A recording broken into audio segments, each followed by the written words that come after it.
Where did you get that? She asked in shock. Really? I show you a clear picture of you cheating on me, and the first thing you have to say is ask where did I get this? Does it matter where I got it? Will my answer to your question change the fact that you are cheating on me with it? I asked my wife of 7 years. Honey, I know it looks bad, and I admit that we kissed, but it's not cheating. As you can see in the picture, we are in full view of many others. We weren't doing anything else, of course, she replied. So that's your main defense? No explanation of who you're making out with or why you're making out like that. You're assuming that because you're not doing it with him in that picture on the dance floor, it's totally fine? I need to know, Tracy. Is that your definition of keeping your wedding vows? Brian, I can see that you're very upset about this. You have nothing to worry about, I swear. We were just caught off guard, and it happened. You don't have to worry about it. Making a big deal out of it won't help anything, she stated firmly. Innocent? Innocent? You still haven't even given me his name. Why should I get upset over someone I don't even know? I spat sarcastically. Does it matter what his name is? If I tell you, you might do something stupid like pick a fight, and he'll wipe the floor with you. I won't let that happen, she objected. I see. Thank you for your honesty and transparency. You've made your choice, now I'll make mine, I replied hotly. I turned around, ran up the stairs, and started packing my suitcase, which I would have enough for about a week. She quickly followed me. What are you doing? What does it look like? Packing a suitcase? But why? Because I can't take any more of your lies and deceit. I need to leave and think hard before I say or do something I might regret, I growled. Don't be silly, Brian. I know you wouldn't hit me for anything in the world. Until today, I knew there was no way in hell you'd cheat on me, so I guess we don't know each other as well as we thought we did. Cheating? Who said I cheated on you? Shouted Tracy. Kissing him wasn't cheating, and you know it. I never cheated on you. There he is, I said sarcastically. What is? A blatant lie. But I've never cheated on you, Brian. I didn't cheat on you with him or anyone else, she shouted. Huh? Then what do you call it? And I held out another picture to her, taken that same night. That's a pretty good picture of you entertaining him, isn't it? But where? How? There you go again. Doesn't it matter where I got the picture from or how I came to it? Does that knowledge somehow change the fact that you really did cheat on me and just lied about it to my face? She dropped the pictures on the floor and sobbed, trying to hug her husband. Stay away from me, Tracy. Communication is a two-way street. I gave you a chance to be honest with me about everything and come clean, but you don't have to think I'm worthy of the truth. I could have stayed and tried to discuss this with you for the sake of our son if you were honest, but you seem to be demanding too much from me. I'm taking my phone.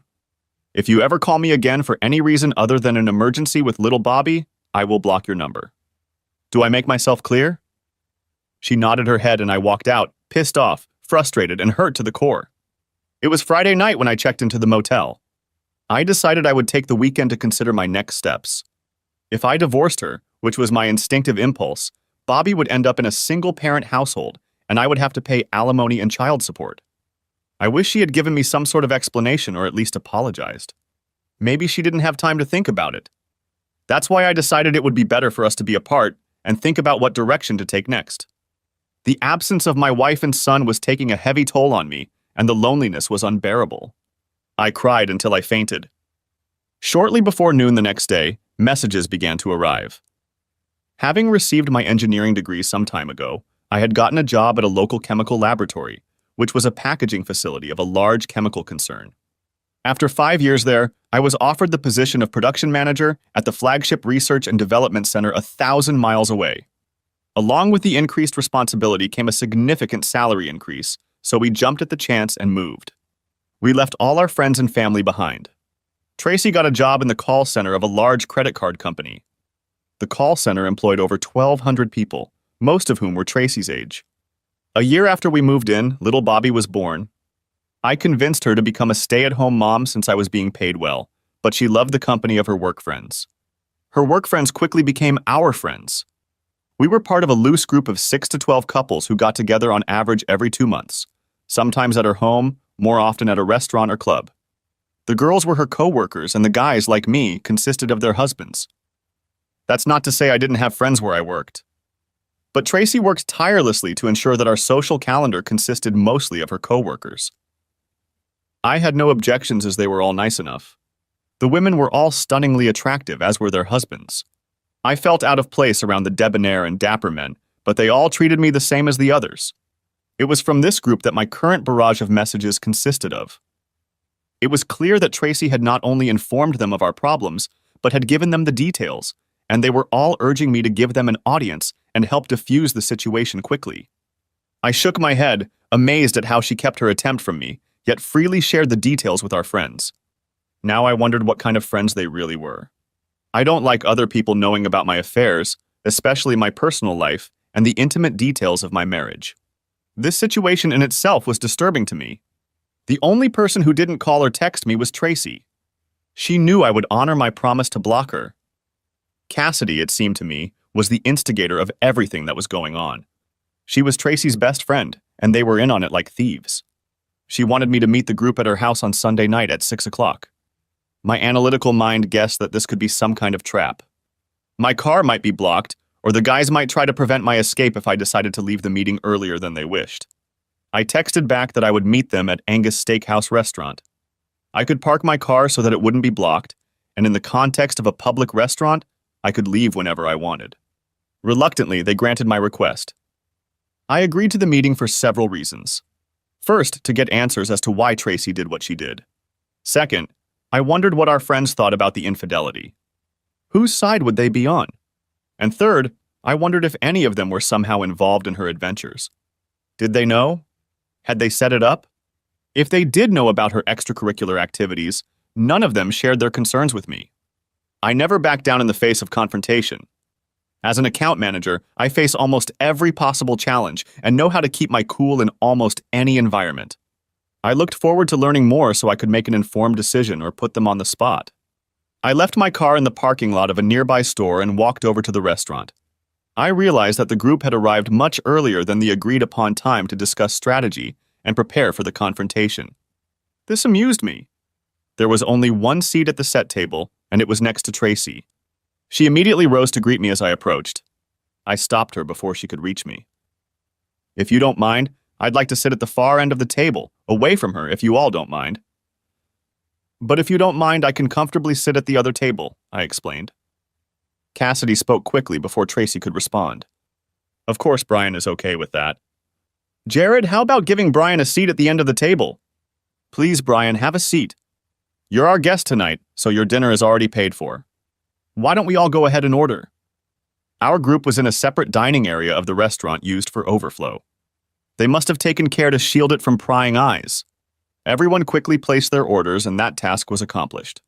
Before I let Cassidy or anyone else take over the conversation, I was determined to get at least one answer before moving on. I handed out 2 copies of the photo of Tracy and the mystery man kissing on the dance floor, one on the left and one on the right. I began, "You all seem very interested in Tracy and I settling our differences." I was shocked that she told our personal matters to someone before she and I even had a chance to discuss them on our own. But it just shows her continued disrespect for me and our marriage. Cassidy started to speak, but I interrupted her. Before any discussion begins, I want an answer, and right now. Look closely at this picture. Do you see that man? She refuses to give his name.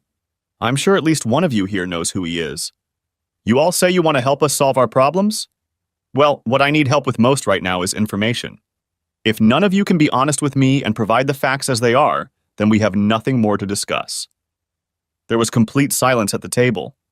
Even the talkative Cassidy hesitated to speak. Neither of them offered to say they didn't know the man, nor did they offer to tell me who he was. I had my own answer. Thank you for your time. I hope someone is really hungry and can eat my steak. I've just lost my appetite. No one here seems interested in helping us repair our relationship. I apologize. I got up from the table and left. Tracy called out after me, begging me to come back, but no one else did. It was obvious that our friends were her friends, not mine. Tracy, Cassidy, and the rest of the group were stunned. They had planned to have a reasonable discussion with me, but I had blindsided the entire meeting with my stubborn demand. It would take some serious strategy to get through to me, and they weren't ready for that at the moment. I didn't mention it at the restaurant, but I was on my way out of the motel. I stopped at a fast food joint and grabbed a bite to eat. When I got home, I talked to the babysitter Tracy had hired for the evening, paid her, and thanked her for her services. I then gulped down my food and began to quickly move my clothes and personal belongings into the spare bedroom. I had already been to the local hardware store over the weekend and bought a pair of locks with identical keys, similar to the ones on our front and back doors. I installed them on the spare bedroom door and the hall bathroom door, keeping only the keys for myself, not to avoid a verbal altercation with Tracy, but so she wouldn't try to physically seduce me in the shower or in the middle of the night when I was asleep. Once settled in the house, I happily played with my 3-year-old son, who was the light of my life, before bathing him and putting him down for the night. Tracy must have realized I was home because my car was in the garage when she pulled up to the house at 10:15 p.m. They must have had a real brainstorming session. Either she was with her lover again, and I had no idea which one was true, as sad as that sounds. She excitedly ran upstairs, happy to see me back, and found me in Bobby's room sitting in a chair watching my son sleeping peacefully, tears streaming down my face. I shushed her and waved her off before she entered the room. No need to disturb his innocent slumber. After I quietly closed the door, she tried to hug me, but I prevented her. Unable to bear it, she spread a smile from ear to ear. "I'm so glad you're back home where you belong. Let me make you something to eat. We have a lot to talk about." "I've already eaten, but thanks for the offer." "So where have you been all this time? Entertaining your lover again?" hinted I. "No, I just left the steakhouse." "They can confirm that. They helped me find the right words to get us back on track." "I have so much to tell you," she explained. "I'll talk to you about anything if you give me the name of your lover." "If you can't do that, then we have nothing to talk about." "I can't. I just can't," she said sullenly. "I wish you would keep to me, your husband, at least half the devotion you keep to your lover. I will stay in the spare bedroom until further notice. Please stay away from me and never touch me. Who knows what disgusting diseases you now carry inside you? But I won't let your horrors keep me away from my son. He needs me as much as you do. If you ever decide you're ready to talk, your next words to me will be the name of your lover. But if you're willing to sacrifice our marriage to protect him, then so be it. However, I don't want you to speak another word to me until you are ready to give up your lover's name. For all I know, you're going behind my back preparing to take our son and move in with him tomorrow." She walked away, sobbing and lowering her head. A week went by, during which Tracy and I enjoyed talking to Bobby, but unfortunately we didn't say a word to each other. Finally, on Monday night after work, upon returning home, I was faced with a surprise. Everything was fine before I entered the house, but apparently they wanted to surprise me. As I walked into the kitchen to see what we were having for dinner, a crowd of people piled in from the adjoining rooms and surrounded me. It was a group of Tracy's couple friends. They all seemed to be here, and they couldn't wait to see me again. Nothing was said that would cause annoyance, but I felt like they were walking on eggshells. The first words out of my mouth were, "Where's Bobby?" I decided that adult conversations should not take place around my son. "I've already dropped him off at the babysitter's and she's made arrangements for him to stay the night," Tracy explained. "I see," I said in surprise. There had been some pre-planning that I hadn't been privy to, but I didn't see any of your cars parked on the street. "We all wanted to surprise you, Brian. So we all parked a block away from the house and walked. We couldn't risk you just driving by after seeing all of our cars," Cassidy objected. "Well, you all certainly caught me off guard. What's the matter? Why are you all here? Has something changed recently that I don't know about?" I inquired. "Yes, honey," Tracy began. "Why don't we all go into the living room and explain everything? I'm ready to answer your question right now." "Sure. But first I need to go to the bathroom for a minute. I just got home." "I'll be right there." "Why don't you all go ahead?" I went to the restroom in the hallway, peed, flushed, and washed my hands. Turning on the recording on my cell phone, I slipped it into my shirt pocket where the camera lens was barely visible in case anything interesting happened, and joined the crowd in the living room. I was surprised to see 2 other people there who hadn't been in the kitchen before. I immediately recognized the asshole Tracy was cheating with, sitting next to a pretty woman slightly younger than him. Tracy began, "Brian, you've already met everyone except Elliot Franklin and his wife Gail. They've been part of our company of friends for a long time, but you've never met them before. I realize this may come as a shock to you, but you were so insistent on finding out who he was that we all consulted and decided this was the best way to find out his name. If you try to attack him, all the guys here have agreed to come between you. We don't want anyone to get hurt today. So you finally gave me a face, huh? It's a little late to worry about me getting hurt, isn't it? I stated sarcastically. Oh, I get it. Neither of you were worried for a second about hurting me, were you? All you cared about was keeping the boy Wonder safe and sound, didn't you? Don't worry. I'm not going to touch that bastard. I don't want to catch any of the diseases he may have already infected Tracy with. Everyone present let out a groan of disappointment. Cassidy jumped in. Brian, we understand your frustration. Can we speak calmly and professionally as friends while this situation is being handled? We are trying to give you what you asked for. You wanted his name and now you have it. We assumed you would also want to talk to him, and as you can see, we have already arranged that. However, Elliot doesn't need me to speak for him or on his behalf. He is perfectly capable of speaking for himself. Our role today is merely to introduce you to each other. After the introductions, Elliot rose to his feet and held out his hand. I'm afraid we've gotten off to a bad start. I hope that by the end of this meeting we can be friends, or at least polite to each other.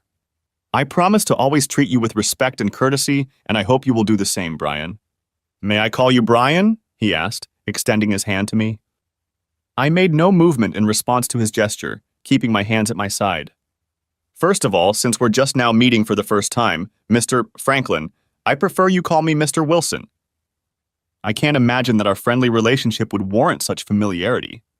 Secondly, you have just promised to treat me with respect and courtesy after you have already shown me blatant disrespect, and yet I am supposed to flippantly ignore your extreme insolence and treat you politely in return? Fair enough, Mr. Wilson.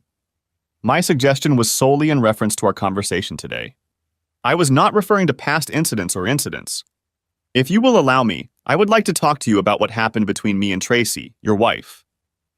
Please do not say her name in my presence or refer to her as my wife. That title may be short-lived and unpleasant for me. I am evaluating the pros and cons of divorce, which I am sure you are already aware of. How should I address her then, Mr. Wilson? You may refer to her as the woman I married, and for the moment I will accept that. Very well, Mr. Wilson. I would like to tell you what happened between the woman you married and me. I hope I can put the circumstances in a light that you will find acceptable. I am all ears, Mr. Franklin. Please enlighten me, I asked. The arrogant man took a deep breath and began to make his point. Look around this room, Mr. Wilson. What do you see? I'll tell you what you see. You see a room full of exceptionally attractive women and men, including the woman you married and yourself. Do you think that's a coincidence? Doesn't it strike you that your best friends, a group you've enjoyed socializing with countless times, turn out to be far more attractive than the average man or woman you meet? This group inevitably came together like birds of a feather.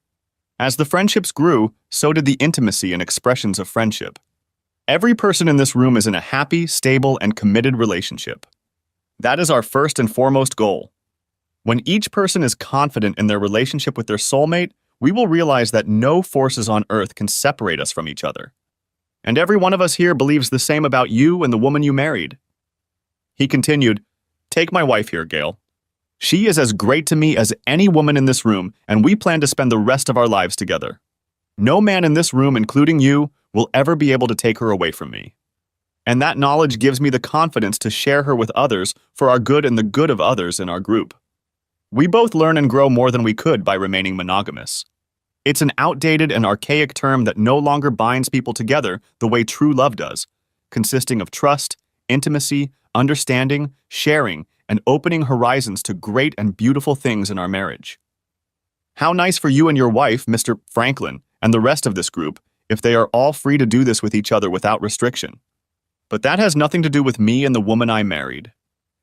Excuse me, Mr. Wilson, but didn't you just admit that you have less trust, understanding, and security in your relationship with the woman you married than every other couple in this room? Don't you see the tremendous benefit you both could derive and expand your relationship by opening yourselves up to that?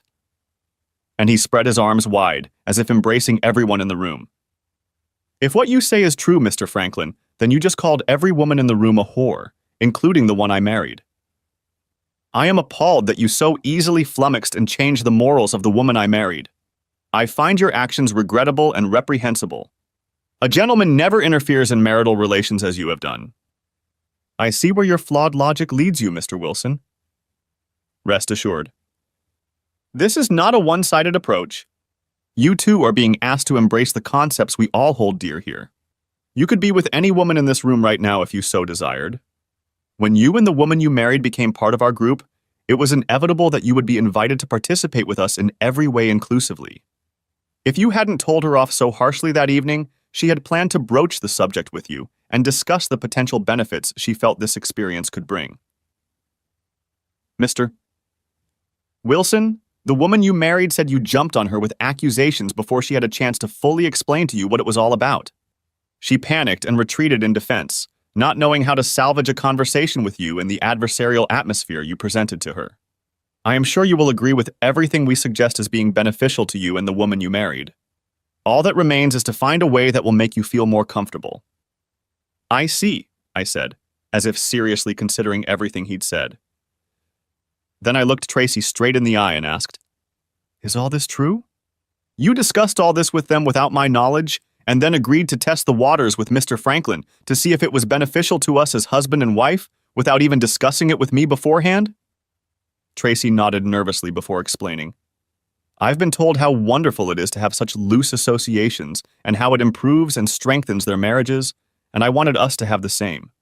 By participating in the experience with Elliot, I was evaluating the whole experience to see how it could improve our relationship, honey. Please believe that my love for you has never waned, and I only wanted to show you what I learned from him to convince you that participating in the experience would be good for both of us. She smiled sweetly, realizing that this was the first real conversation I'd let her have with me since that night.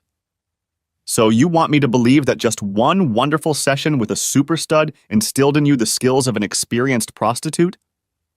After all, it wasn't your first time with him, was it?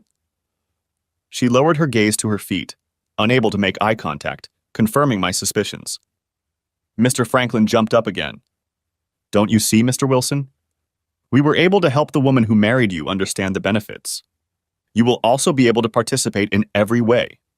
Plus, there are other advantages you may not have even considered, he added. I see. So you imagine yourself to be some sort of Casanova, eh? Mr. Wilson, I am a very experienced and attentive lover, and I am adept at taking less experienced lovers, such as the woman you married, under my tutelage. Through my experience, she will blossom, grow, and learn, and you will benefit from her new experience as well. Time spent with me and others will broaden her horizons. Please don't get defensive when I explain this to you. Everyone goes through periods in life when we become complacent and fall into a routine. I looked Tracy straight in the eye again. When have I ever resisted trying something new? If you think we need to brighten up our relationship, why didn't you ever talk to me about it before jumping into bed with a womanizer? She timidly replied, Please don't misunderstand me, honey. You're such a gentle and sweet lover, and that's what I need most of the time. But sometimes I want things to be more forceful and direct. That's exactly what Elliot showed me. He in no way tried to replace you in my heart. He's your physical opposite. All I could do was keep myself from lashing out at the guy and trying to destroy him. If I allowed the thought that Tracy and I could repair our relationship and make it work for my son, it was forever lost. A hurricane raged inside me, pounding relentlessly in my chest. Outwardly, however, I appeared calm and unperturbed. Now that I had come to the irreversible conclusion to divorce her, my new imperative was to gather as much ammunition as possible to return fire on all of them, creating as much chaos in their lives as possible for their part in the destruction of my happy home. Thank you, Brian. Now do you see our group in a better light? Will you and Tracy join? You will never regret it. Your marriage will only grow stronger from it, I guarantee it. As much as it pains me to say it literally, I grinned, I'd like a little more time to digest everything that's been explained to me today. Tracy and I need to discuss something one-on-one, alone, just between the two of us. Once we get something settled, we'll get back to you with an answer. Is that okay with you? The asshole grinned in an obvious weak smile. He was having trouble pretending to be polite. He hadn't expected a delay. He needed my answer right now, but he wasn't going to get it. Sure, he said obediently. Take as much time as you need. Then he nodded. Gentlemen? The three largest men quickly grabbed me and held me tight. I wasn't going anywhere. Although I was held securely, I didn't feel threatened in any way. It was just a surprise move. Tracy walked over, pulled my cell phone out of my shirt pocket, and started clicking all the videos she had taken. Please understand, Brian, we want to trust you, we really do. But until you become one of us, we must understandably take steps to protect ourselves. It was quite obvious that you were recording the events of this evening on your cell phone. I'm afraid we can't afford that level of trust in you at this time. Tracy nodded toward the asshole. He asked her, So it's all gone then? Everything? Tracy nodded, saying, Yes. There will be no recording of tonight. She then tucked her phone away in her pocket. It became abundantly clear that she was already a full-fledged member of the club for him to believe that she would go against my wishes to fulfill them. I demonstrated the look of defeat this jerk was seeking. Mr. Franklin continued. There you go, Brian. Don't be so depressed. I'd like to believe that you've decided to keep a record primarily to better choose who you're going to be with first when you join our summit group. But please realize that we simply can't take that risk. There's too much at stake. He patted me on the back and the group quietly left the house. I grabbed my keys and headed to the garage myself. Where are you going? Asked Tracy, puzzled. To pick up Bobby, if that's okay, I replied. I was hoping we could, renew our physical acquaintance today. There's no reason to go get him right now, is there? I miss my son. Obviously, you don't. I'll be back in a little while, I advised. She took another hint, but I ignored her and walked out the door. I drove to the Angus Steakhouse restaurant. I was hungry since I hadn't had dinner yet, and I was missing something I ordered but didn't eat the last time I was there. The restaurant did not disappoint. Taking my time, I savored the tender beef, mentally going over the events of tonight. Hopefully, everything would work out the way I had planned. Only time would tell. The kind Mrs. Stevenson thanked me for the generous tip I'd paid her over and above her usual hourly rate. I might have to depend on her in the near future, and I wanted to make an acquaintance with her in addition to Tracy. Bobby was thrilled to meet Daddy, and he couldn't stop cackling all the way home. I gave him a bath and fed him before putting him down for the night. Tracy informed me that she was cooking something light for us since we hadn't eaten. I informed her that I had already had a snack, and she should take care of herself and not worry about me. Offended by my pettiness, she brushed me off, not wanting to upset Bobby with the upcoming conversation. Since it was Monday night and we both had to work tomorrow, I got ready for bed. She wanted to talk. What's going on, Brian? You seemed really interested in Elliot's offer about our band, and then you dropped me like a hot potato. What happened? I'm really glad you asked. Let me answer your question with my own questions. Perhaps your answers will provide clarity, I offered. Go ahead, she suggested. Just before they left, 3 men seized me in my own house, and you never said a word against it. Is that true? It wasn't like that, she objected. It wasn't like that, was it? 3 men grabbed and held me in my own home? Yes or no, Tracy, did it happen? Yes, but... Before she could answer, I interrupted her. Yes, it did. And did you say a word of protest to any of the other witnesses who were also silent? Yes or no, Tracy? Just answer yes or no, I commanded. No, she answered with difficulty. Finally, we are beginning to understand. Then listen carefully to the next question. Did I ask you to take my cell phone and delete anything from it? Did you? Yes or no, Tracy? Come on, girl. You were doing so well, don't stop. Be honest, I muttered. No, she said quietly. So please bear with me because this is going to be a long question. Be careful so I don't have to repeat myself. You admit that you had no objection to me being held in custody in my own home.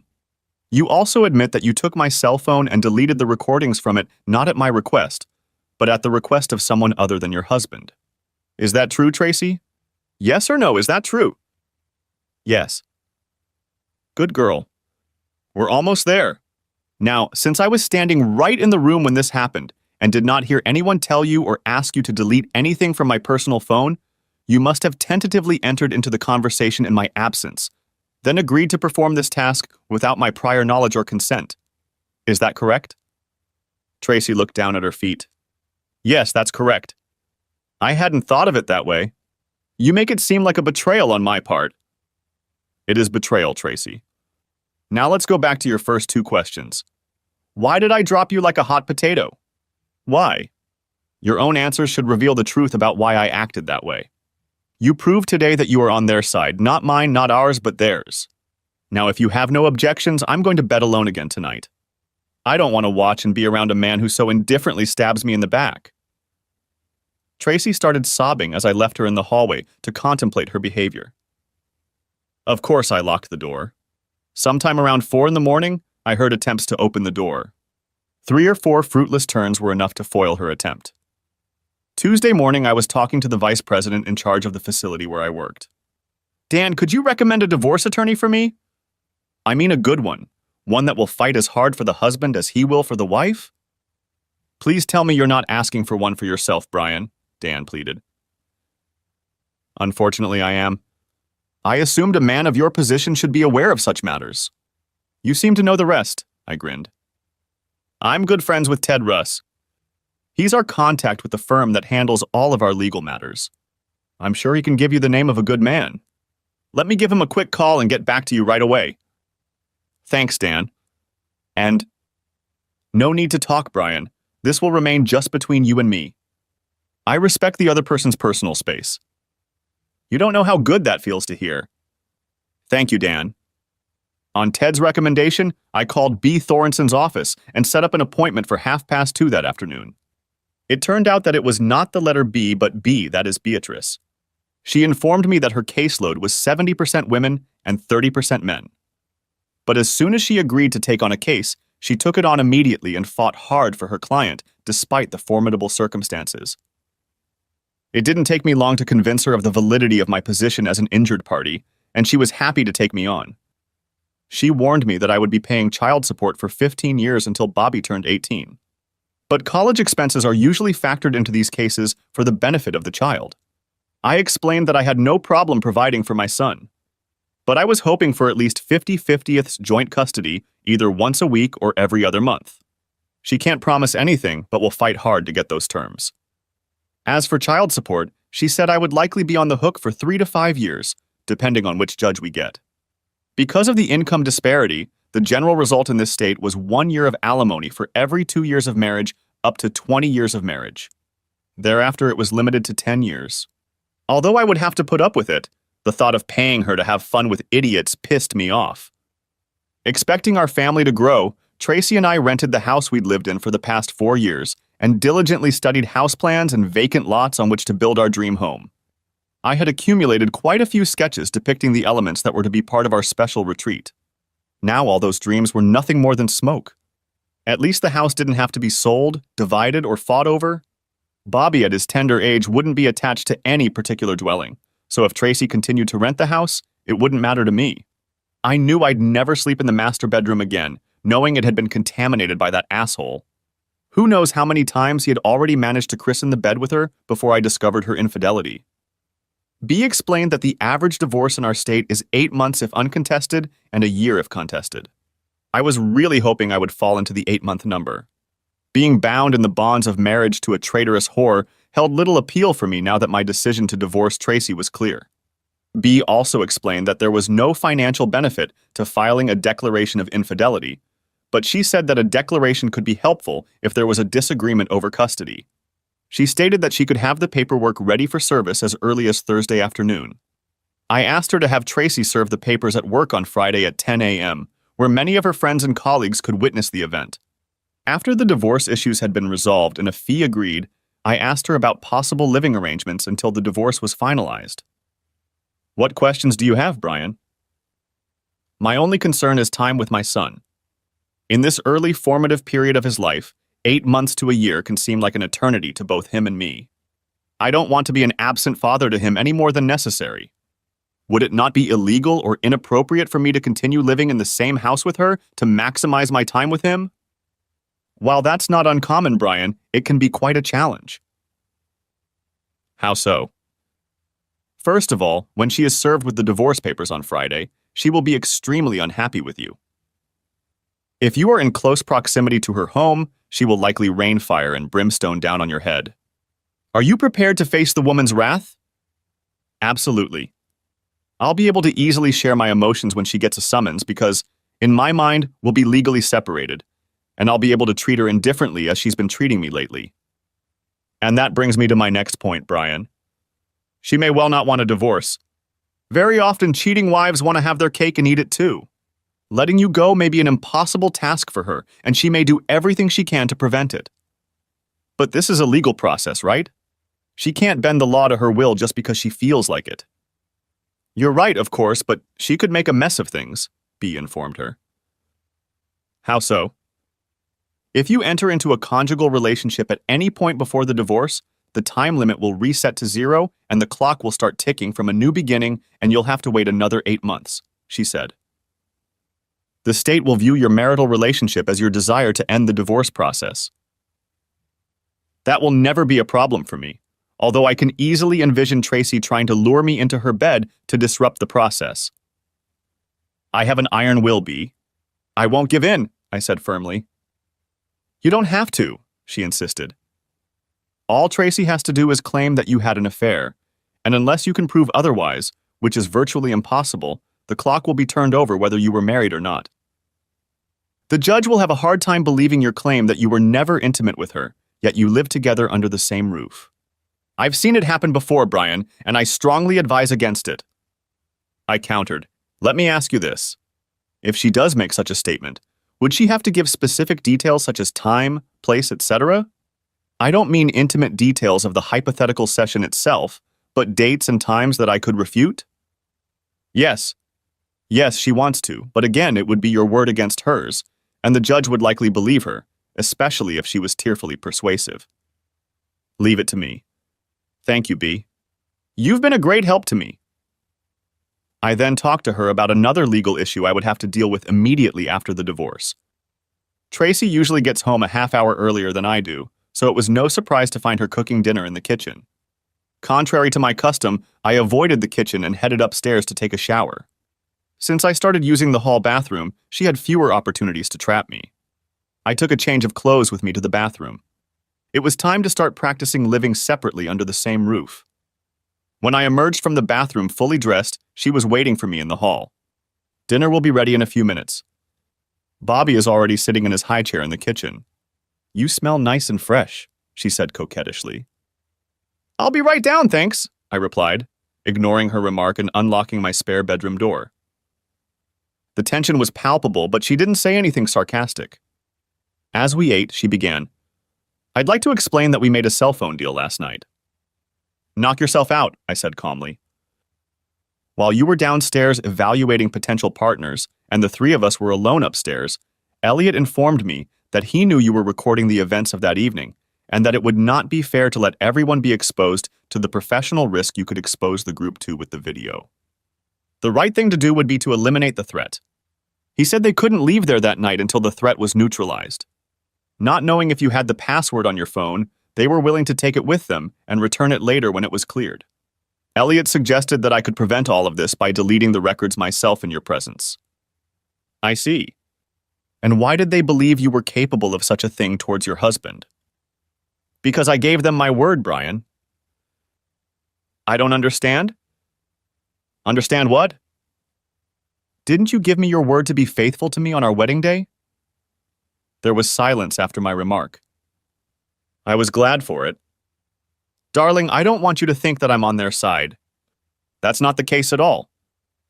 It isn't? What if the circumstances had been different?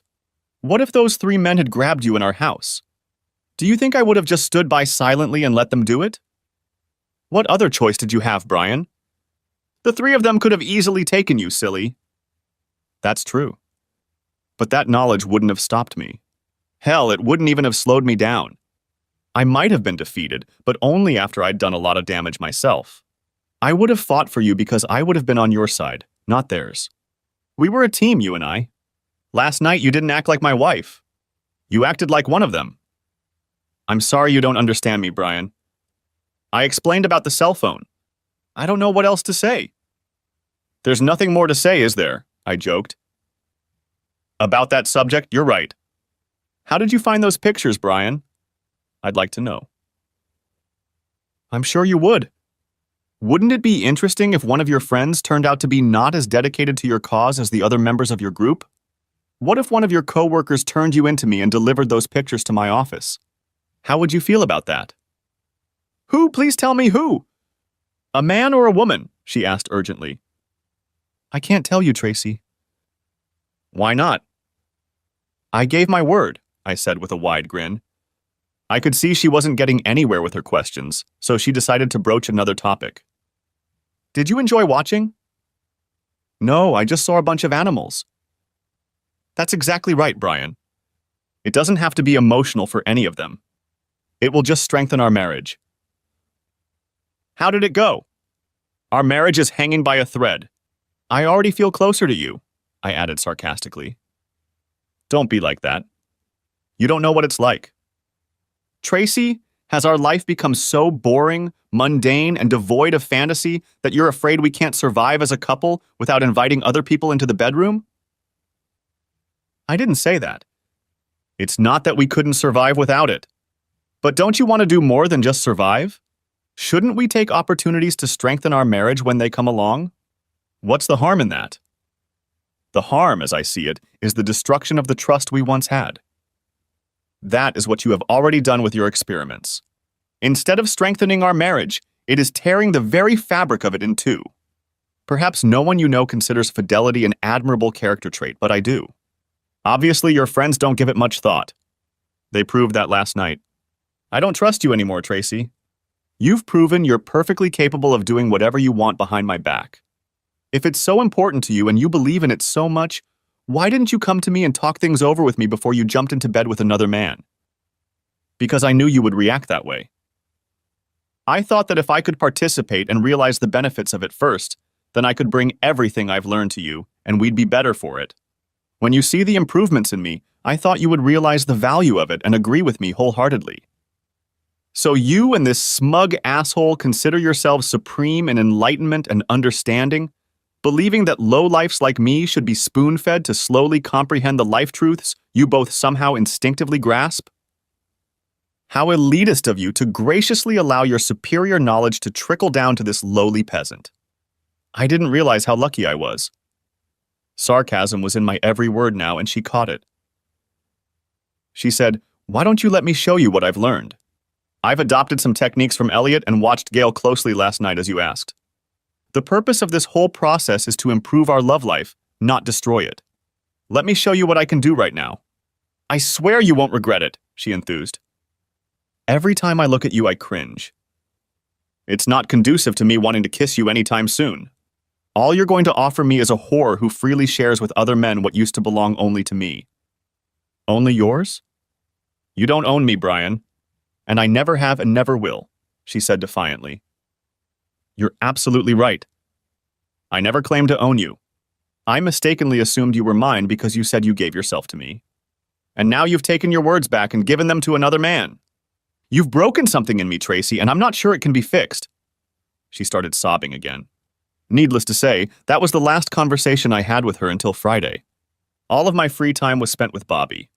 I didn't hesitate to change his diaper and never once asked her to help me with him. We were almost playing a game of who bathed him the most. Bobby seemed to enjoy the constant attention, and I was happy about it too. Over the next few days, I researched the names of Elliot and Gail Franklin. I hoped to find their connection to the group. But I came up almost empty-handed. In public records, I found one Elliot Franklin, a homeless man who had been arrested for soliciting people for money downtown. The photo and age didn't even come close to the one who had entertained Tracy. I'll try to find out more about them. I decided to have Tracy over at 10 a.m. on Friday morning because I was attending a meeting of the local chapter of facilities managers. We usually meet every quarter for 4 hours, including lunch. Numerous contractors sponsor this event to advertise their services at the various facilities represented by members. Thus, not if, but when Tracy calls, my secretary will confirm my extended absence, and I will intentionally leave my cell phone on silent mode.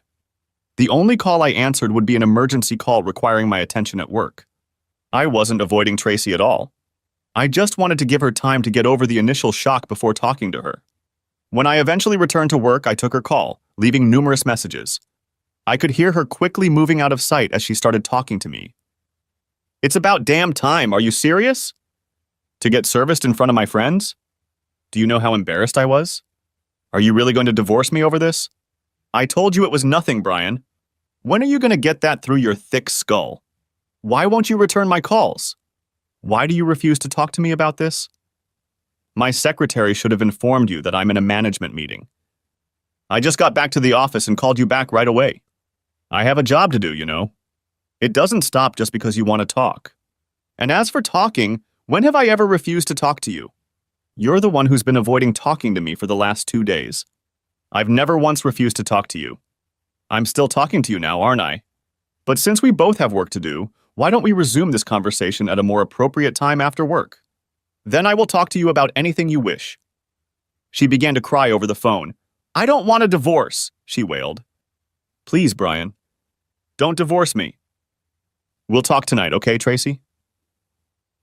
Okay, she said, snorting. I love you. Tonight, then. Goodbye, Tracy. I only had one meeting left at work that day, and it was a short one concerning a lab that was having problems. I called our building automation contractor to resolve the problem. Surrounding yourself with quality people makes the job much easier. I arrived an hour early, as Friday afternoons tend to have fewer problems. Most people don't want to solve problems on a Friday afternoon. However, I realized that I would have to solve the problem. And the best way to do that is to pull myself together and face it head on. Realizing that she might not be in the mood to cook tonight, I grabbed some Chick-fil-A for dinner and texted her. She arrived shortly after I did. I grabbed his diaper bag and carried Bobby into the house from her car. She rushed to me, hugging me as I held our boy in my arms, knowing I wouldn't harshly rebuke her or upset Bobby. I set him in his high chair and helped feed him. Babies can be sloppy eaters, of course. He is at the stage where he likes to throw food, so there is very little food left on his tray for him to throw. She thanked me for the takeout food. We both cooed and talked happily with Bobby, although tears were streaming from her eyes at the same time. I spent most of the evening with him, never leaving his side until he was put down for the night again. He was my center of attention, my goal, my reason for enduring the dire circumstances. I knew what was in store for me, and I was as prepared for it as I could be. She was going through the divorce papers when I walked into the living room where she was located. She took a deep breath to calm herself before she spoke. I'm sorry, Brian. Okay. Is that what you wanted to hear? To be honest, it's the first apology you've given me since this whole thing came up. What exactly are you apologizing for? Tracy? I'm sorry that you saw those pictures and found out about them the way you did. I can only imagine how uncomfortable it must have been for you. I see. You're sorry I found out, but not sorry you cheated on me. I see. Don't say that. Elliot said that once you realize the benefits of our association, you would come around and accept our group on an intimate level because you would be given the freedom to be with other women just as I am with other men. Naturally, that's what he said. It seems you and Elliot both suffer from the same mistake of not consulting me on matters such as infidelity. It's a shame you trust his words about my character more than mine. Contrary to popular belief, Elliot is not a keeper of information about me or our marriage. He may be an expert on many things, but as far as knowing me is concerned, he's a failure, just as you are, apparently. Look, darling, I realize now that I acted wrongly. You're right. I should have talked to you first before getting involved without your knowledge. After seeing your reaction that night, Elliot told me that in hindsight, if I had approached you first, things would have gone much more smoothly. He's still convinced you'll come around, but now I'm not so sure. Why don't you call off this stupid divorce and let us get back to normal? Back on the road again? Tracy, that train has derailed and done irreparable damage. There's no getting it back on the tracks. You blew it up with dynamite when you let that asshole take you to bed, and then you betrayed me as well. Just sign the papers and let us both pick up what's left of our lives and go our separate ways. I know you, Brian. You don't want Bobby to end up in a single-parent family, to be raised by two parents living in separate homes. If I remarried, you wouldn't want him calling another man daddy. No man wants that for his son. Think about it. Reconciliation is the best option for both of us. I wouldn't want him to call another woman mom if you remarry after a divorce like you did. That's probably true. You should have thought about all this before you betrayed your vows, not after. You're right. It would have killed me to hear him call another man daddy. But it's better to come from a broken home than to live in a house full of lies and deceit. If we hadn't gotten divorced, I still wouldn't be part of your company of whores and harlots. They may be physically attractive, but to me they are disgusting. And you would continue to entertain whomever you saw fit. But it will never be me. I can never be intimate with you again, Tracy. Put that in your pipe and smoke it. That's not what you mean. You're just saying that to hurt me, and it really hurts. So 1 point, Brian. Look, what if I gave up on the idea completely? Swore I'd never get involved in their relationship again? What if I turned my back on them as friends? I'm desperate, honey. You and Bobby are two of the best things that have happened to me in my entire life. I'm sorry you think I've turned my back on us, but it's not true. I value you two above anything else in the world. I hear the words you say, Tracy, but I just don't believe you. You've already proven yourself to be a liar. Now I can't trust a word you say. It's too late. Just sign the papers and get this over with as soon as possible. Never. I'll never sign those damn papers as long as I live. I don't want a divorce, and I will fight you every step of the way, no matter how long it takes. I may have lost you at this point, Brian, but I want you back. I'm not going to give up. I believe in us more than you do. I'll crawl to you on my hands and knees until you take me back. Too bad you didn't have enough faith in us to stay true to your wedding vows. You've heard the old aphorism, once cheated, always cheated. And it is through that prism that I will always look at you, I quipped. She started sobbing again, perhaps from the realization that she was facing an impossible task. What now? She asked. I hope you don't expect me to leave. I'm not going anywhere. I'm staying here with Bobby. Besides, we have nowhere else to go, she mumbled. You're right. Now that you're out of the world, Bobby has become my whole world to me. I don't want to spend any more time away from him than necessary. That's why I've decided to continue living here while the divorce is going through. I continued. Don't worry, I won't get in your way. I will no longer require you to do my laundry, cook my meals, or clean up after me. You take care of your needs, I'll take care of mine, and we'll both take care of Bobby's needs. All I ask is that you don't touch me with your contaminated body. To me, you are a walking contagion from head to toe. You are disgusting to look at, disgusting to think about, impossible to stay married to. We will coexist under the same roof, but it will only be coexistence until divorce, which will never lead to reconciliation. As she pondered my words, her elation was replaced by dejection. I heard what you said, Brian. But divorce is a long road, and we both know a lot can happen in that time. I'm going to get you back, honey. I swear I will. As long as you keep meeting and hanging out with your so-called friends, you won't have a chance in hell. I will never socialize with them again. As you so aptly pointed out, I don't own you and I can't control your behavior, but if you ever bring one of your jerk lovers here, I swear on my life that you and he will seriously regret it. Is that clear? Of course, sweetheart. I already told you I'll turn my back on them if that's what it takes to get you back. Do you want me to quit my job and become a full-time mom? No. It's too late for that now. Besides, if you did that, I'd only be paying more in child support in the divorce. She didn't like my return, but she kept a cheerful smile for my benefit. I decided that the days of our confrontation were behind us. There was nothing she could say now that would make me lose my temper and berate her again. We'd both had enough of insults and innuendo. I could be professional both at work and at home. I decided to treat this as a temporary business arrangement. Nothing was going to stop me from spending time with my son. For a few weeks we communicated politely, saying only what was necessary. Surprisingly, we agreed to several suggestions from my attorney B. In the interim, I would pay all rent if Tracy would pay all utilities. I canceled all utilities in our joint names and reissued them in her name only. Both of our cars were already paid off, so we each paid our own gas and insurance. We each took care of our own meals, so there was no need to share groceries. Being financially free of it was not as difficult as I had anticipated. Since I was still paying the lion's share of our expenses, she accepted it.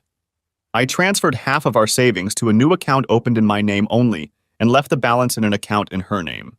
She was quite unpleasant to me for a few days after that, but soon realized that I was only enforcing the terms of the divorce agreement, which she politely refused to sign anyway. Tracy made every effort to come up with an excuse to ask me questions and engage me in conversation. I was always polite and never turned her down unless she got personal. I never asked her for anything or started conversations. One day I was going through a desk drawer in my room looking for socks of a certain color, and it occurred to me that I hadn't seen the 3 pictures of their meeting. I urgently searched all the drawers in case I had moved them and forgotten about it. They weren't there, and I knew who had taken them. I scrutinized the lock on my door with a magnifying glass and only then noticed the fine scratches. She would never have been able to pick the lock on her own. She must have called a locksmith to do it for her and produce a key. That was the only explanation. The next day I bought 2 new identical locks and installed them on the bedroom and bathroom doors and hid the only new keys back in my pocket. She didn't want me to know that she could get into my room anytime she wanted, and I didn't want her to know that she no longer had access until she tried again. Her continued betrayal to protect her lover further confirmed that my decision to divorce was the right one. Now I wondered if she would lie and claim that her date with Elliot never happened. After a few months of detente, she began periodically asking me to take her out to eat or to go to a movie, in general to anything resembling a date or a couple's activity. I always politely declined such offers. I could see that she was getting nervous. She was used to going out with her friends a few times a month. She really wanted to be with them again, but she remembered her promise not to socialize with them. Then I started receiving calls and messages from them, inviting me to go out or even stay alone if I wanted to. After each such call or message, I blocked the number without answering it to prevent a repeat. In mid-December, she invited me to attend a Christmas party in her company. I politely declined, citing that I had promised to babysit a little boy, but told her to have a good time. We had always gone there together in the past. The following weekend was my company's party. I had planned to go alone, but she didn't want to do it. In the evening, she took Bobby to the babysitter's house. I cleverly left for the party without saying a word to her. Apparently, she soon followed me in her car and quickly found me at the party. As usual, she was stunningly beautiful. She tried to make small talk with me in the presence of others, but I had little interaction with her. When I was alone with him, Vice President Dan asked if we had made up. I explained the situation and he only laughed, saying that I had the courage to live under such circumstances. However, I made it clear that I didn't want to waste time with my son for this time. He understood my position. Leaving the party, I went straight to the babysitter's house and picked up Bobby. He slept all the way home. I expected Tracy to be bitterly disappointed and rake me over the coals after the party, but she was so pleased just to be with me on any excuse that she seemed grateful for the few crumbs of attention she had inadvertently received in a public setting. Tracy wore very few clothes around the house at all times. I applied my engineering skills and soldered a resistor in parallel with the thermistor built into our digital thermostat to control the temperature. The resistance value I chose caused the heating temperature set point to be 5 degrees lower than the displayed temperature, and the house was cooler than usual. My idea was to encourage her to put on warm clothes. I was partially successful in doing so. 2 weeks later, I removed the fixed value resistor, restoring normal, accurate operation. At least I tried. 5 months after it was serviced, she informed me that she was going to have dinner with Cassidy, her best friend, on Saturdays if I didn't mind watching Bobby. I nonchalantly replied that I didn't mind, as long as she didn't bring that slut or any of her lovers into the house. My employer sponsored a bowling league, which I decided to join on those Saturday nights when she went out.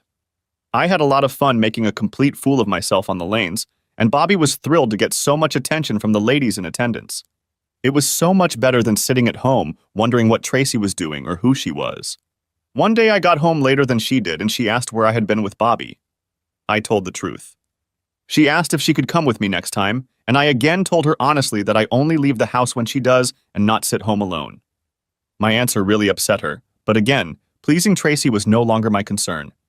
She often asked me how we could ever be a loving couple again if I never gave her a chance. She never signed the divorce papers. It was supposed to take a whole year. 6 months after the service, B. Thorenson, my attorney, contacted me and informed me that Tracy's attorney had successfully argued for 10 mandatory marriage counseling sessions, 2 a week. I had to attend them and couldn't just sit and be silent for the entire session. I had to answer every question the counselor asked me. I asked her if I could repeat the same simple short sentence for every question. B said she didn't care what I said as long as I said something relevant to our marriage. I thanked her and hung up. Of course, Tracy's lawyer made sure the marriage counselor was the kind of person who favors the wife and readily vilifies the husband. I didn't care what the therapist thought of me as long as I followed the letter of the law. To every question and statement from Tracy and the therapist, I replied, I don't want to stay married to a promiscuous woman. Not a few minutes later, they were both frustrated and angry with me. But while my repeated remark was terse, it also applied to our marriage. I endured the barrage of verbal abuse hurled at me by both women with a smile on my face. I did not raise my voice, call anyone names, or use vulgar language. After the fifth unsuccessful session, the therapist canceled the remaining sessions, citing unproductivity and waste of time. The remaining months passed without change. I continued to spend every spare minute with Bobby and could tell that he felt that special bond I had worked so hard to create. 4 days before the divorce hearing date, Tracy moved out of the house and took Bobby with her. I was also served with a restraining order to stay away from both of them until the court date. Subsequently, B contacted me with 2 scoops. I tried to warn you, Brian. She claims that on 3 separate occasions you coerced her. She didn't report it at the time of the events because she was hoping for reconciliation, saying it was a price she was willing to pay to keep her child in a 2-parent household. However, according to her, the last time you demanded she felt ill, then you allegedly forced her. Hospital documents submitted by her attorney show several bruises as evidence. She has countersued for full custody, allowing you only infrequent visits under CPS supervision. I'm afraid she's got you stumped. Is any of what she claims true? B, you know me much better than that. Not one word is true, not one word. Okay, I just needed to hear it from you. I will fight for you to the end, but I have little hope of overcoming her accusations without hard evidence to back up your denials. B, has she provided all the necessary information that you indicated would be required to investigate her allegations? Yes, she has. I have the details in a folder in my office. Can you email me the information her attorney has provided? Sure, for what it's worth. Remember, you cannot call her, email her, text her, or contact her or your son in any way until I tell you otherwise. Do you understand? Nothing. If she calls you and you hear her voice, don't say a word, just hang up immediately. Understood? She ordered. Got it, I repeated. 2 days later, walking into the house after work, I was shocked to see Tracy sitting at the kitchen table. Her car was nowhere to be seen. Perhaps she had gone with someone else. She was waiting for me. I had no idea why. My first impulse was to run away so as not to violate the restraining order, but she called out loudly before I could get out the door. Brian, turn around and listen to me if you want to see Bobby again. She definitely had my attention. However, trying not to talk to her, I just stared at her face and kept my distance. Well, you don't have to say a word. Just listen. I remained calm and didn't make any gestures that could be construed as aggressive or confrontational. First, hand me your cell phone so I can turn it off. I placed it on the kitchen table. She picked it up and turned it off to make sure there was no recording. I tried my best to talk you down, but you were so stubborn I had to resort to desperate measures. How does it feel to have the shoe on the other foot? It's not very pleasant, is it? I'm sorry, Brian, but you left me no choice. I had to claim we had sex, which you demanded to turn back the clock. But Elliot convinced me I needed a backup plan in case your lawyer was convincing enough to object. So I made up a story about you hitting me in anger. We both know you never touched me. I've already told you that you would never hit me in a million years, and I still believe that, even here and now. But I needed to make sure I got full custody of our son, leaving you with only crumbs of time to spend with our baby. It pains me to be so cruel to you, Brian, but it puts me in a unique position to negotiate with you. Tracy cleared her throat and continued. If you cancel the divorce, make it go away, and voluntarily agree to us joining our group of friends as they have generously offered, then I will lift the restraining order, move in with you, and we can resume our happily married life. Bobby would not be born into a single-parent family. He would be raised by both parents living happily under the same roof. Think about it, Brian. What's not to like? I promise you'll get used to it quickly. I'd love to show you the new tricks I've already learned, right here and now if you want. Perhaps that would be too soon. What do you say, Brian? Why don't you get off your high horse and live with me in the real world for a change? I swear you'll have a good time. I looked her straight in the eye. I let her know I was seriously considering her offer. So if I go with you and your friends, are you saying you won't limit my access to Bobby in any way? Why on earth would I come between a loving father and his son? You know as well as I do that the kid loves you more than he loves me. He asks for you all the time, and it breaks my heart to tear him away from you. Just say yes, Brian. Just say yes and all our problems will go away, she encouraged. First I lost you, then my son. My life is unbearable. I miss Bobby madly. I want to be with him so badly, I cried. One word from you will fix everything, Brian, and everything will be restored, she assured me. Give me time to think things through. I need to do some mental gymnastics to figure out how to share you with other men. I just need time, okay? Okay, baby. I've got you figured out. You always analyze everything with your engineering mind. We're going before a judge in 2 days. I need to hear from you by tomorrow. Just text me one word, yes, so I know you agree and I'll make it right again. But if I don't hear from you before the hearing, I will punish you for the rest of your life. Your son will grow up hating you. I will take care of that, and you will pay me for it. Please don't make me do this to you for Bobby's sake. Okay, honey? Do the right thing for him. That bitch hit me where it hurt the most. My son. Nothing else in the world means as much to me as this little boy. I'll answer as soon as I can. For now, please leave, I insisted. She walked past me with a smirk on her face. She knew she had me by the balls. I held my breath until I heard the door close. Looking out the window, I saw a shiny Lexus pull up quickly next to her. The driver, of course, was asshole Elliot Franklin. He must have a huge boner for her to go to such lengths to accept her into his group.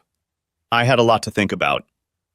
B informed me that my presence at the divorce hearing was not required. My presence wouldn't change the outcome, but I wanted to be there. As I left the men's room to head to the courtroom, Tracy appeared out of nowhere and hissed, "You had your chance, you stupid moron! I'll tear you to pieces in there. Your son will never know your name and will grow up calling another man father. I will marry a real man who is not so insecure, who trusts and believes in me and our marriage, who is willing and open to new experiences, unlike you." Then she spat in my face and hurried away, escorted away by the stares of the onlookers, who wondered what heinous crime I had committed against such a beautiful woman.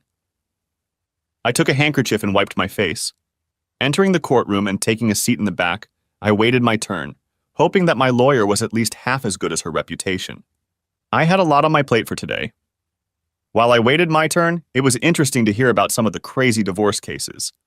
I noticed that those who represented themselves really had fools as clients. Our case wasn't heard until 1 p.m., which made for a long day. Tracy was called to testify first, as she had filed a restraining order and made accusations against me for mistreating her. The divorce was a minor issue. I listened intently as she recounted everything I was accused of, including dates, times, and specific locations of the alleged assaults. This was her chance to get custody, child support, alimony, child support, and maybe even jail time because, oddly enough, the prosecutor had yet to file formal charges against me. I said nothing as she tearfully recounted her horrific attacks on me. My attorney silently drew images of flowers in the margins of the notes presented to her. Tracy's lawyer skillfully wove a coherent picture of my violent temper and unsuitability as a parent or guardian of a vulnerable toddler. He explained that Tracy had done her best to reconcile before my latest attack. She claimed that I had falsely accused her of infidelity and that my jealousy had destroyed our marriage and our family. She now agreed that divorce was the best option for her and the child. After the attorney laid out his arguments and rested, B smiled politely, taking her turn with Tracy. "I want to clarify and confirm for the record that you are absolutely certain of the dates, times, and locations of the attacks you accuse Mr. Wilson of." "Can you be wrong, Mrs. Wilson?" B looked at him intently. "No, ma'am. I understand everything perfectly. My attorney recommended that it was mandatory that I fully document the events should such situations arise, and I wrote everything down on a calendar I kept in a stash." "I see. So you swear under oath that the allegations you are making against my client are accurate and true?" "Yes, ma'am. I wish I could say otherwise, but the truth must be told." Tracy snorted tearfully in response. No further questions, Your Honor, B informed the judge. You may step out now, Mrs. Wilson. Thank you, Judge Cora Feldman advised Tracy. She and her attorney seemed stunned that my attorney had not questioned her more thoroughly. Her smirk, addressed to me as she got up to leave the witness box, said it all. She knew it was a win-win. Even my lawyer hadn't challenged any of her statements. She was ready to fulfill her promise to me, to turn my son against me. I shuddered at the thought. Your Honor, I would like to call Mr. James McMahon to the stand to testify, B asked. The judge nodded in agreement, and a plain man with no face took a seat up front. Tracy and her lawyer conferred, and she just shrugged. He was obviously unfamiliar to her. Please state for the record your full name, sir, B asked. James Winfred McMahon. Thank you, Mr. McMahon. May I call you James? Jim, please call me Jim. Of course, thank you, Jim. Could you tell the court where you work and what the nature of your business is? Yes, ma'am. I own and operate McMahon Investigative and Security Services. Jim, would you please tell the court how you met my client, Mr. Wilson? Yes. He approached me about 14 months ago, concerned about his wife, Mrs. Tracy Wilson. He suspected her of infidelity but had no proof. We offer private investigative services to confirm or disprove such suspicions, and he immediately utilized our services. I see. And what did you discover during your surveillance of Mrs. Wilson, Jim? We were able to gather evidence of her infidelity and provided him with 3 photographs of her in bed with another man. Were the photographs you provided him with the only existing copies of her dating? No, ma'am. We store all photos and videos in secure cloud storage. We are well aware of the need for chain of evidence and are fully licensed agents respected in this and several other circuit courts. We have all of the originals. Mr. Wilson has only been provided with copies. And do you have other copies of these same images, sir? Yes, we do, right here. I can confirm that they are copies of the uncorrupted originals. Thank you, Jim. Your Honor, if it pleases the court, we would like to admit into evidence these 3 copies of the original photographs taken by McMahon Investigative Services. The judge accepted the photos, reviewed them, nodded, and handed them to the bailiff for processing. Thank you, Your Honor. So, Jim, is that the end of your association with Mr. Wilson? No, ma'am. He was concerned that her affair with an unknown gentleman might be an ongoing affair and asked me for guidance on how to determine if it was an ongoing affair. I recommended that Mr. Wilson install hidden miniature surveillance cameras and microphones throughout the house that could be monitored at all times. Such devices could record phone calls, secret meetings, and graphic images of infidelity. And Mr. Wilson hired your firm to do this for him? Yes, ma'am. We installed the equipment the very next day while Mr. and Mrs. Wilson were at work. Objection, Your Honor, Attorney Tracy protested. I see where this is going, and before this case goes any further, I ask that you declare inadmissible all evidence obtained through those despicable hidden cameras. Mr. Wilson could have easily edited or altered any of those recordings to make the circumstances play out the way he wanted and smear my client. That is unconscionable. Judge Cora Feldman heard the objection and looked at B. Before I rule on your objection, Counselor, I'd like to find out if there are grounds for it. Attorney Thorenson? Thank you, Your Honor. Jim, could you explain to the court the nature and type of surveillance system you installed in Mr. Wilson's home at his request? Of course. All of the cameras transmit data wirelessly to a laptop computer hidden in a subfloor under the house. The laptop is connected to a wired Ethernet hub that continuously streams all collected data to our secure cloud servers. Mr. Wilson does not have access to the raw records. The laptop does not store any local records or files other than the web address to which streaming content is sent and stored. The only way for Mr. Wilson or anyone else to access these files is to contact my firm. I strongly recommended this option to him to ensure that the chain of evidence is constantly monitored. Of course, we provide Mr. Wilson with information that we believe is useful to him and inform him of the circumstances after reviewing the records. All of Mr. Wilson's involvement with the system is limited to the monthly replacement of the batteries in the camera transmitters. Judge Feldman smiled at Jim and nodded. I've seen you in my courtroom before, Mr. McMahon. Your firm has an excellent reputation. The objection is overruled. Thank you, Your Honor, B cheered. Jim, you heard the testimony of Tracy Wilson accusing my client of assault. She held out a piece of paper to him. Here are the dates and times of the alleged assaults as portrayed by Tracy Wilson. In your opinion, Jim, do you think her accusations have any merit? No, ma'am, they don't. What makes you so sure, Jim? When your office provided us with those specific dates, times, and locations, my staff went back and reviewed the archival recordings made on those dates and at those locations at Mr. Wilson's home. In all cases, the recordings show a fairly quiet home where Mr. Wilson is happily playing with his son and Tracy Wilson is alone in another room of the house. There was peace and quiet in the Wilson home at the time of the alleged assaults. There were no incidents of violence recorded on the video footage. Tracy and her attorney seemed interested in the stains on the floor. There was no eye contact. Her case was a wreck. Jim, can you offer any additional information regarding the allegations she made against Mr. Wilson? Yes, ma'am, I can. I have here a transcript of a phone call made by Mrs. Wilson the day before she moved in. It's only her version of the conversation, of course, but in it she clearly says that she hates to see her husband, whom she says she loves very much, being treated this way, but that someone else beating her up so she could claim it was him is quite obvious. She has stated that she is going to use this as leverage against him to convince him to give in to her wishes. Objection, Your Honor, that's hearsay, her attorney grumbled.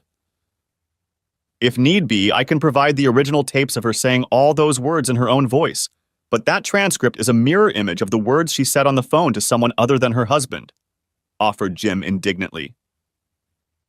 Tracy's lawyer sat down and did not object again. B said, Thank you, Jim, for your expert testimony. No further questions, Your Honor, and sat back down. Judge Feldman looked at Attorney Tracy. Would you like to question this witness, counselor?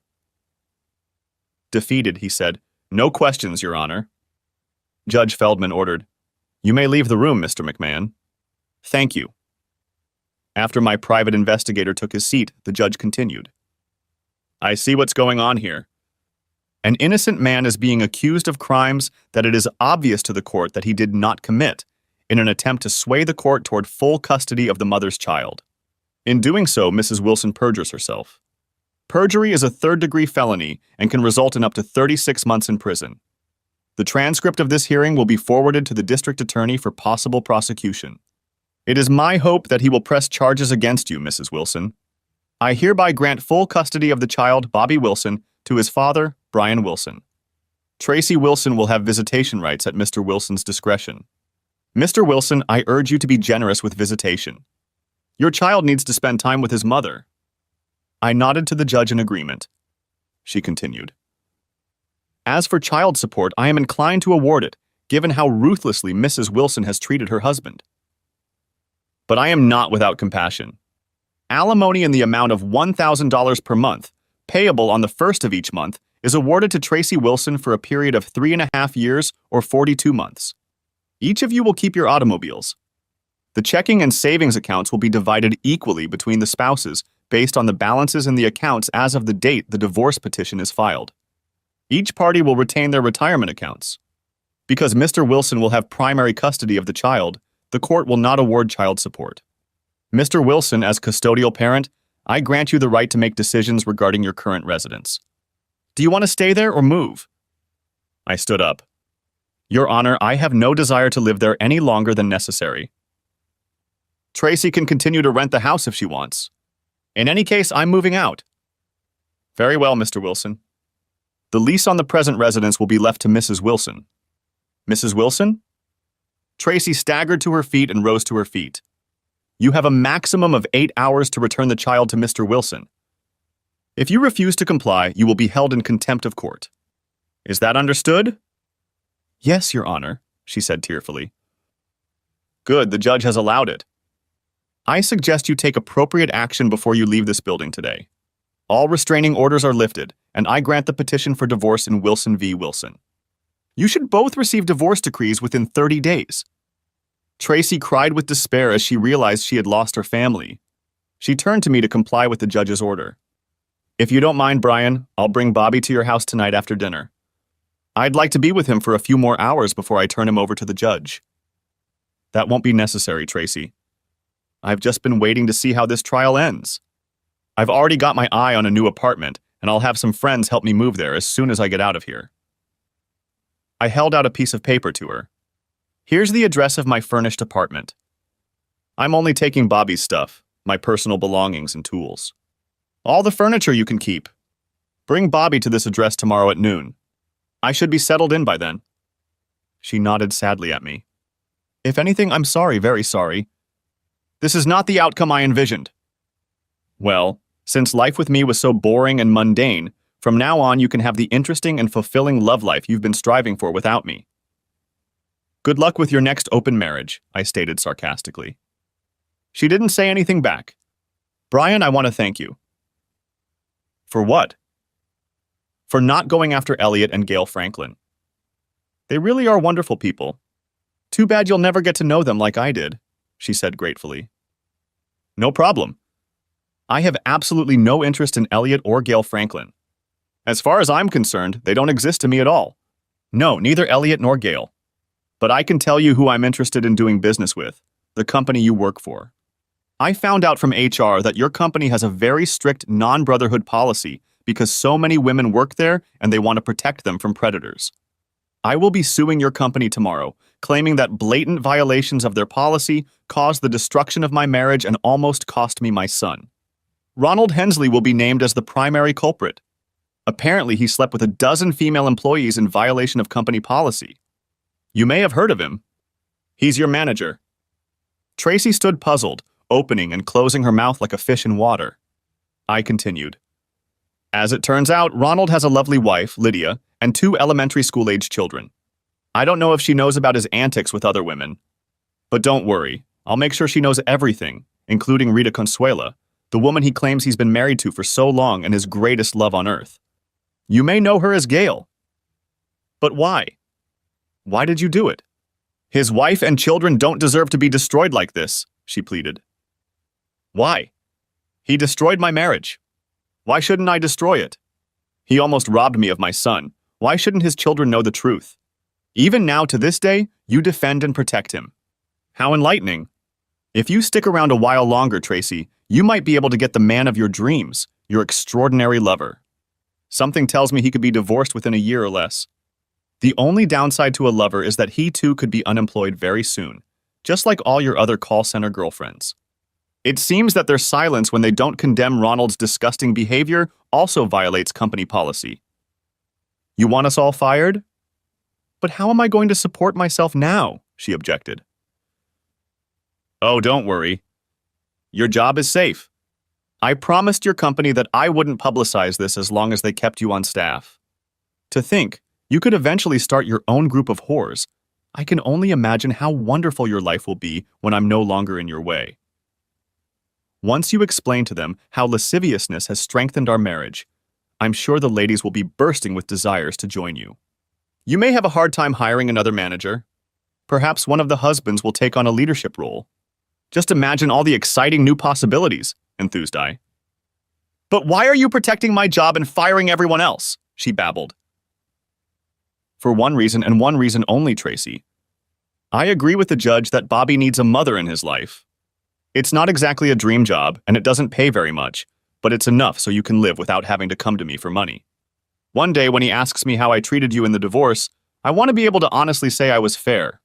If you tell him otherwise, I'll show him the proof. Neither Tracy nor her friends knew that I had already known her lover's real name from day one. My private investigator does an excellent job and is worth every cent he charges me. An engineer always approaches a problem from a position of knowledge.